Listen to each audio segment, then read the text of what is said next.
রাত 3টার দিকে প্রেমিকার ফোন ওয়েটিং। ফোন ধরতেই তাকে বললাম, ওয়েটিং কেন?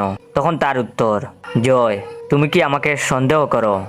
তখন আমি বললাম, আরে না, সমস্যা থাকতেই পারে, এখানে সন্দেহের কি আছে? কয়েকদিন আগে দেখলাম যমুনাতে ছিঁড়াফাটা প্যান্ট পরা এক ছেলের সাথে হাত ধরে ঘুরে বেড়াচ্ছে। এগিয়ে গিয়ে বললাম, এই ছেলেকে? সে উত্তর দিল, জয় তুমি কি আমাকে সন্দেহ করো? আমি বললাম, আরে না, ছোট ভাই ব্রাদার থাকতেই পারে, এখানে সন্দেহের কি আছে?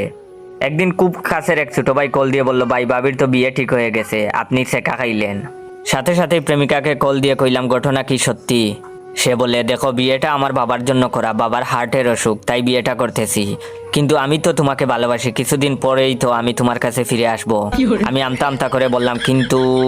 সে উত্তর দিল, দেখো আমি ভার্জিন, আর তোমার কাছে আমি ভার্জিন হিসেবেই ফিরে আসব। আমি বললাম, কিন্তু? আমার বলার আগেই সে উত্তর দিল, কিন্তু কি? তুমি কি আমায় সন্দেহ করো?